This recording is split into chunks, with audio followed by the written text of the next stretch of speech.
Hi, welcome to Transverse Unfiltered. I'm your host, Amber. Today we are going to talk about journeying together, but before we get to that topic, I want to thank everybody and for all those amazing people out there for the support, the feedback, the comments, the emails that we received. They were really encouraging. It is our hope that this page helps a lot of people out there. And when you comment or send us emails, it lets us know, that it's reaching people in the community around us. And we just really appreciate hearing from you.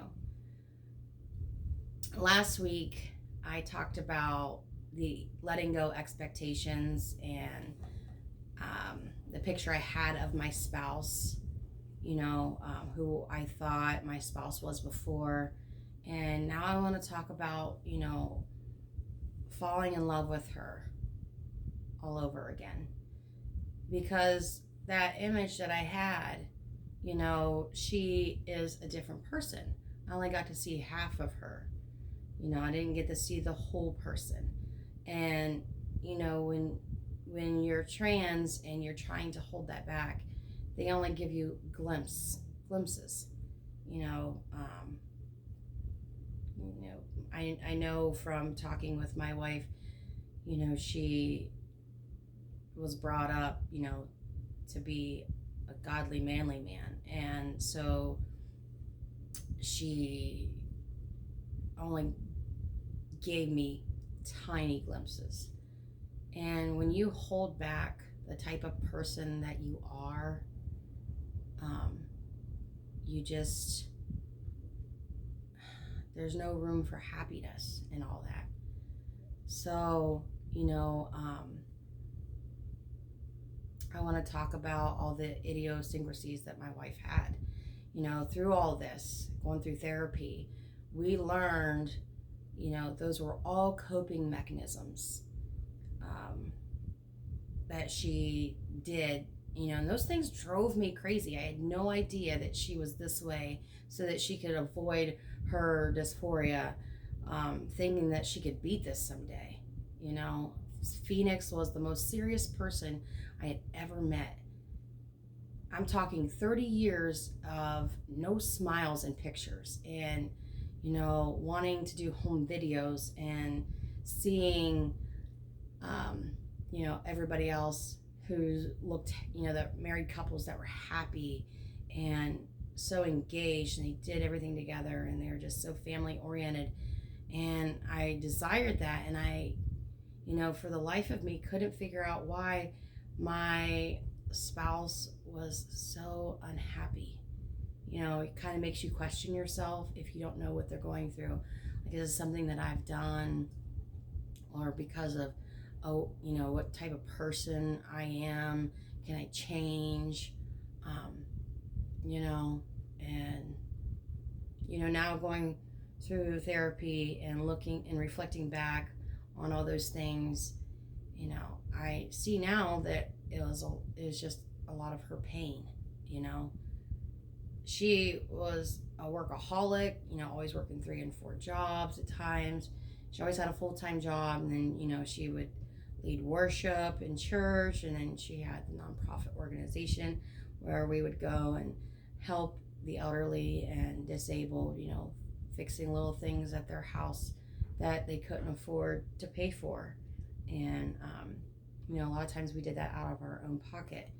And she would do like side jobs, remodeling jobs. And she was super hypo organized through all this, and OCD, and a perfectionist, and overly critical of herself. And I used to think, oh my gosh, can we just get this done? It would drive me crazy. And I've learned over the years, those were all coping mechanisms. And not only was she overly critical of herself and had these high expectations, but she had high expectations and was very overly critical of everyone else around her. And I, it caused her to be cold. You know, a lot of people didn't know how to take Phoenix over the years. And, there's been moments where I felt like I had to kind of, I don't know, I don't want to say stand up for her, but like, let people know that there is a softer side to her that, I only got to see. And she was half a person. Imagine overly compensating, trying to be something that you're not. You kind of have to, like, she's had to pick up things and learn how to be something. She had to study to be something that she wasn't, because she didn't know how to be a man. She didn't feel like she was one inside. And I can tell you, since transitioning, she is incredibly loving and affectionate and more attentive and engaged. Our communication is so much better. She's easier to talk to. We're happy. She's always smiling. And through all this, through all the communication, we have made, our own commitment, our own policy in our marriage that there's zero judgment and there's zero bullshit. When you are in a relationship and you do those things, you're on the same page more. There's you kind of work through your emotions and your feelings through the process. And if her being more attentive and listening, she listens to my point and in our conversations, and she tells me her view so that we can,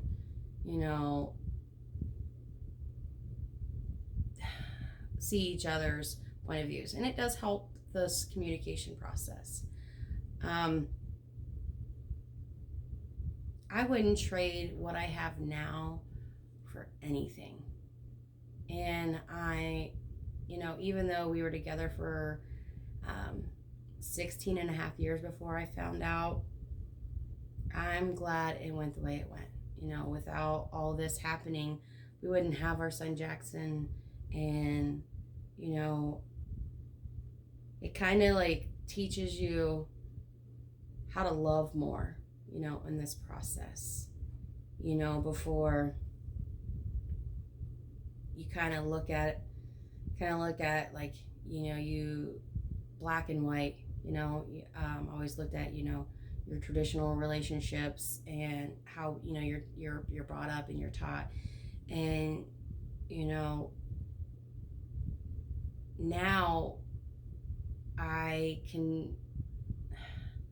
know that you can fall in love with a person and not just their sex. The transitioning is a slow process. It's not like I had my husband one day and the next day she is a woman.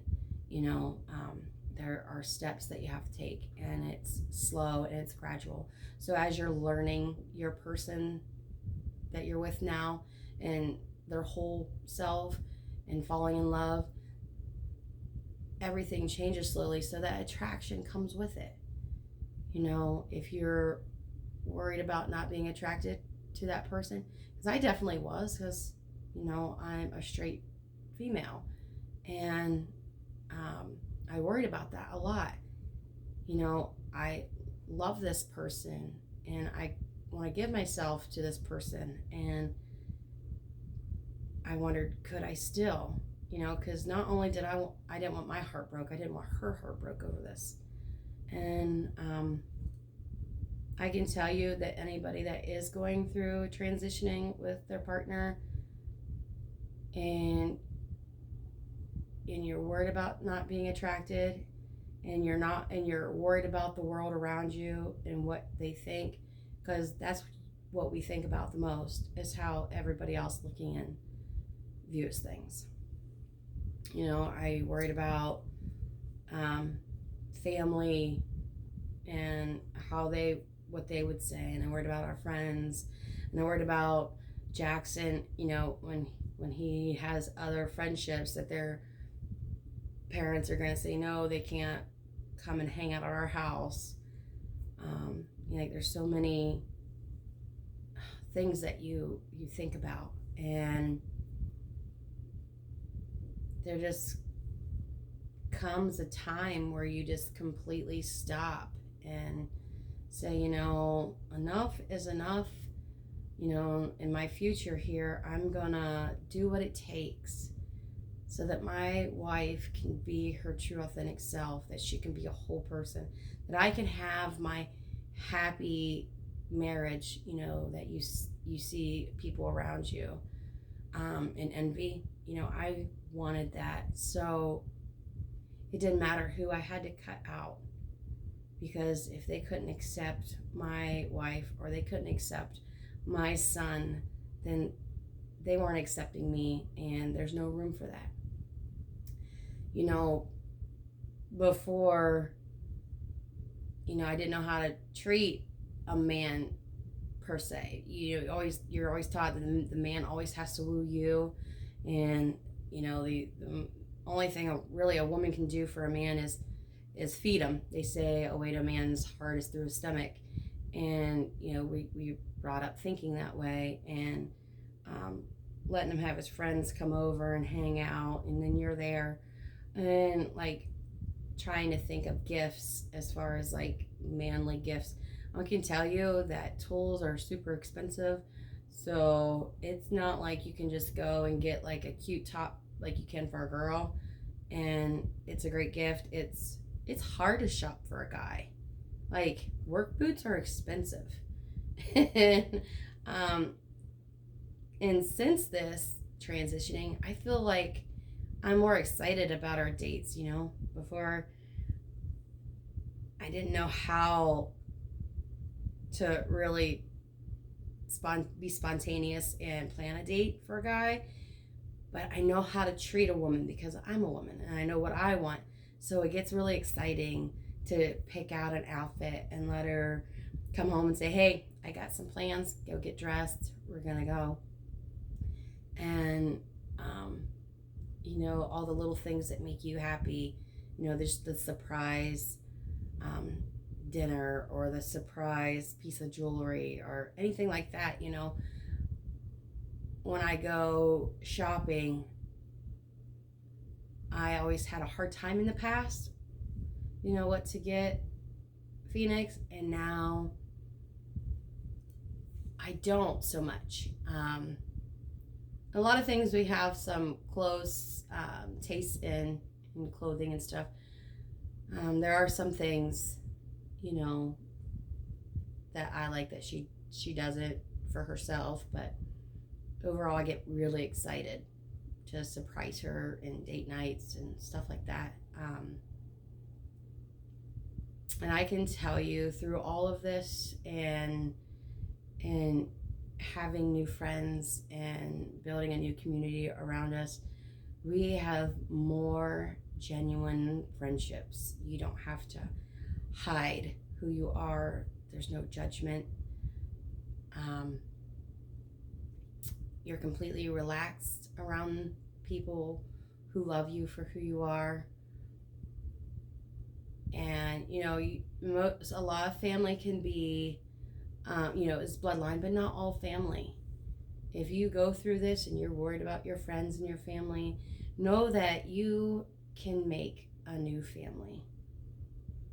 If your old family's toxic to begin with, you're not losing out, you're gaining. You will have moments where you're sad and you will cry that you don't have certain people in your life anymore, because I did. There was some church family I really mourned, and that's okay. I've got amazing friends now. We didn't have to go through our family not accepting, because Phoenix's family has been very loving and accepting. My mom's been great through it all. like I said, the last video, I don't have a big family. So I talk with my sister, and my sister is real supportive. So I didn't have a whole lot of heartache there. But I was willing to, if it had to, you know. I just encourage you to just go through all this. If you got a spouse that has come out, or a partner, and ride along the journey. Because how will you know that this person that you thought was your happily ever after isn't going to be far more great? You know, there was moments I thought about not sticking around in the beginning, and I am so glad that I did, because I have 18 years invested in this wonderful person, and I get to spend the rest of my life with somebody who is so much more loving and so much more fun,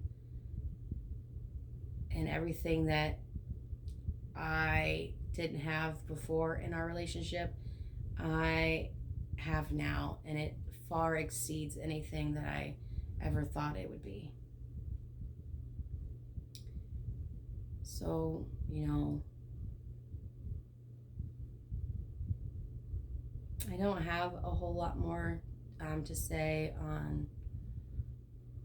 on falling in love with my wife all over again. I just encourage those around, you know, to do it.